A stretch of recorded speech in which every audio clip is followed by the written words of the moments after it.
about measles outbreaks, it can feel scary, and that's one of the downsides of spreading awareness. While it's important to stay informed, sometimes the fear overshadows the facts. So let's take a step back. Yes, measles is highly contagious, but it's still rare overall. The goal isn't to panic, but to take advantage of the preventative steps available. Let's break it down into clear, practical ways to keep babies safe without unnecessary fear or isolation. First, what defines an outbreak area? An outbreak is generally 3 or more linked cases in a specific area. The CDC and your local health department track these.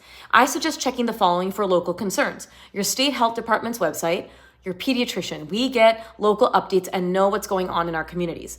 And remember, while measles is highly contagious through air droplets of an infected individual, the total number of cases is still low compared to the population. But we don't want to throw caution to the wind. Here's what to do based on your baby's age.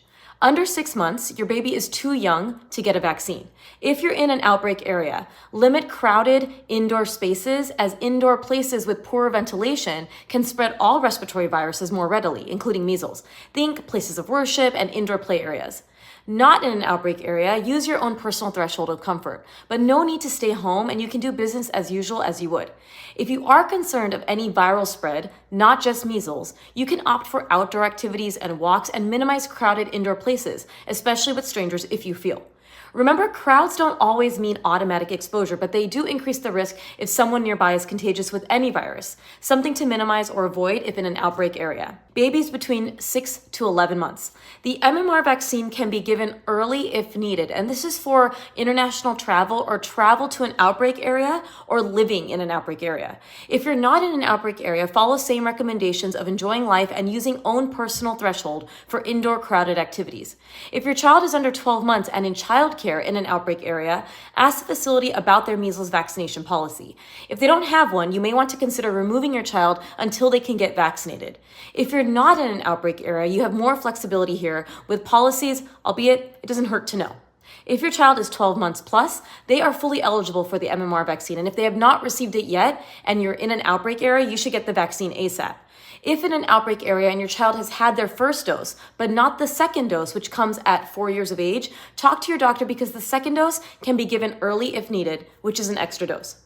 Overall, remember this: you do not need to stay indoors with all this news. If you're in an outbreak area, vaccination, if of age, and limiting indoor crowded places is very helpful in reducing risk. Overall, the following basics help our babies who are too young to be vaccinated. Surrounding your baby with vaccinated individuals, siblings who are age eligible, you, caretakers. Most measles cases are spreading among unvaccinated people, so ensuring those around your baby, parents, siblings, caregivers, are up to date adds a layer of protection. Hand hygiene. Measles spreads through the air, but washing hands after touching surfaces helps with general illness prevention, not just measles. And know your risk tolerance. There's no one-size-fits-all answer. If cases are low, normal outings are fine. If they're high, avoiding unnecessary indoor crowded spaces can lower exposure risk. But every family may choose something different based on their resources and their comfort. The good news, the MMR vaccine works amazingly well. 1 dose is 93% effective and 2 doses are 97% effective. While we're seeing outbreaks because of declining vaccination rates, measles itself remains rare overall. So no, we don't need to panic or completely isolate, but taking smart, simple steps keeps our little ones safe. Share this video if you found it helpful.